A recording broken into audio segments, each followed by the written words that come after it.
Narito kami. Gusto namin ipahayag kay General Browner, may senior officer, nananawagan kami, sir. Naming mga bayaning pulis at sundalo, ramdam na rin po namin ang paghihirap ng inang bayan. Ramdam na rin po namin ang paghihirap ng taong bayan.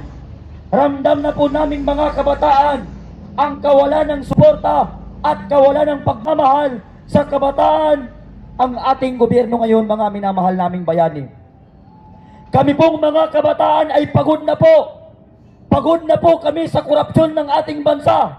Pagod na po kami sa ating mga politiko na wala nang ginawa kung hindi pagkuha sa kabanang bayan.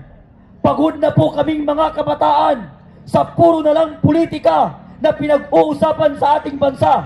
Pagod na po kaming mga kabataan, puro na lang napapanood namin gulo at away sa ating bansa. Mga minamahal naming kapulisan at sundalo, hindi ba tayo pwede magkaisa upang sa ngayon ay mabigyan ng solusyon ang problema na kinakaharap ng ating bansa?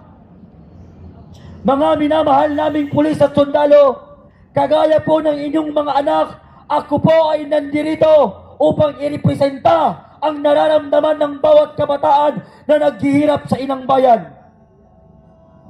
Hanggang kailan pa po kami magtitiis ng mga kabataan? Hanggang kailan pa po kami maghihintay ng hustisya at kalayaan sa ating inang bayan? Araw-araw po kami pumapasok sa eskwelahan. Araw-araw nag-aaral.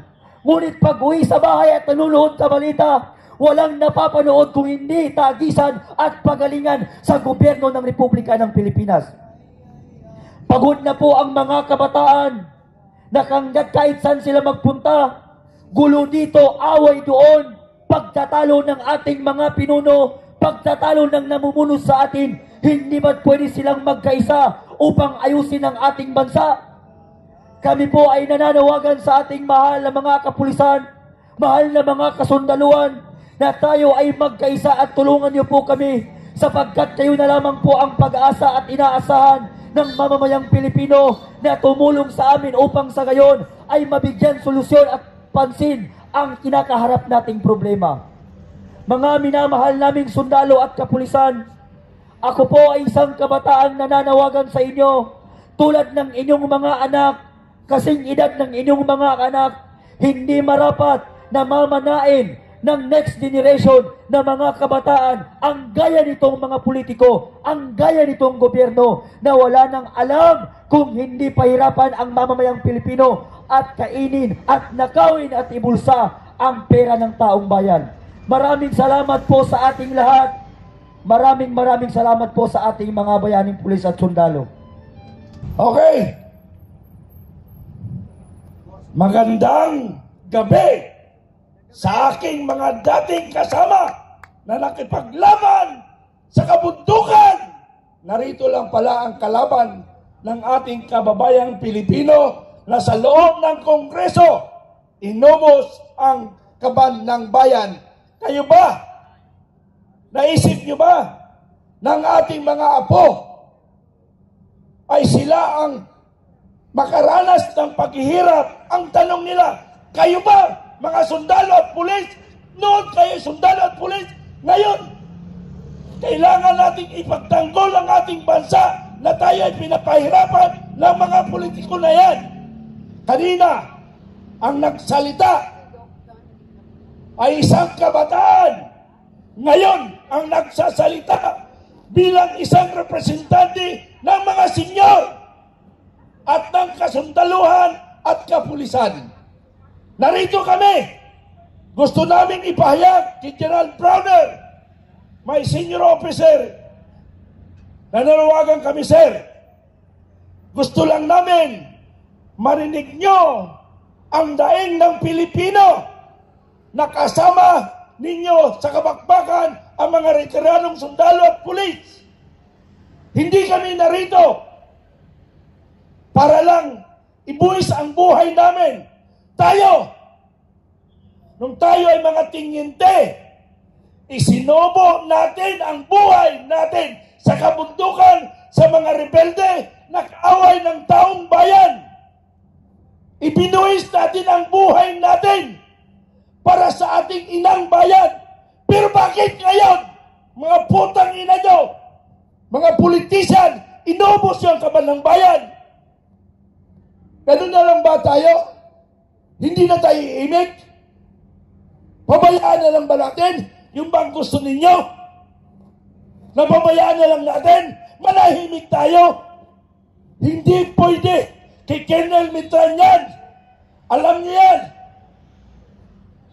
40 years ako nagserbisyo sa ating bayan.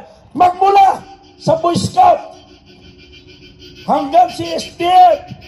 Naging sarito. Okay. Gusto kong magkwento sa inyo. Kayo mga bata pa sa serbisyo, kukwentuhan ko kayo. Ha? Kukwentuhan ko kayo. Ako, dumaan ako ng training 13 anyos sa UPI Maguindanao. Ha? 13 anyos, ha? Okay, salamat sa inyong busina. Ano yun? Pro-corruption o anti-corruption? Ha? Okay. Tuloy ko mga kaibigan. Kwentuhan ko lang kayo para magising ang inyong damdamin at mag-alap ang inyong galit sa mga politician na inuubos ang kabanay ng bayan. Tandaan nyo, may increase na ba tayo? Ay kayo pala? Pulis sa sundalo? May increase kayo? Alam mo yung increase sa inyo? Subsistence allowance na hawak-hawak na mga officer, lalo na sa sundalo, kinokontrol pa rin. Oh, sweldo yun, hindi yung sweldo. Pagkain lang yun. Paano yung pamilya nyo hindi kakain? Naisip nyo ba yun? Na subsistence allowance ang in-increase sa inyo? Naisip nyo ba yun? Ha? Hindi sweldo yun. Paano yung pamilya nyo? Hindi na ba nila iniisip? O yung bulsa nilang iniisip? Okay, mga kaibigan, ituloy ko yung kwento ko para inspirasyon sa mga bago sa serbisyo at yung magre-retire. History. Aywan ko lang kung may makabreak ng record ko. Ha? Sino makabreak sa akin ng record? Nagmula ako, 13 anyos.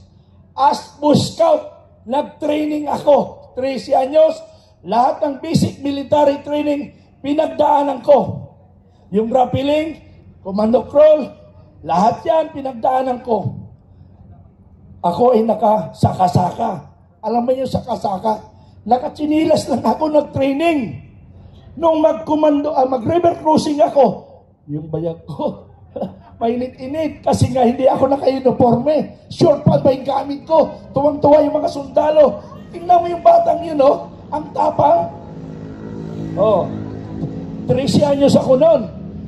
Oh, after my training as Boy Scout volunteer, July 24, 1974, ako ay Presi High School na. So therefore, ang edad ko ngayon ay 14 anyos. Kasi po, habang hindi sumasagot si General Browner, hanggang dito kami mamatay sa kalsada na ito sa Boni Serrano.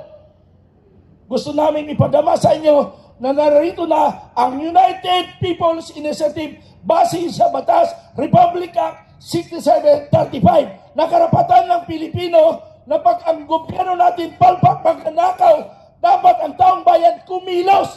Kaya wala kayong karapatan, paalisin kami. Kami ay sumusunod lang sa batas. Batas ang aming pinaghahawakan, hindi ano paman.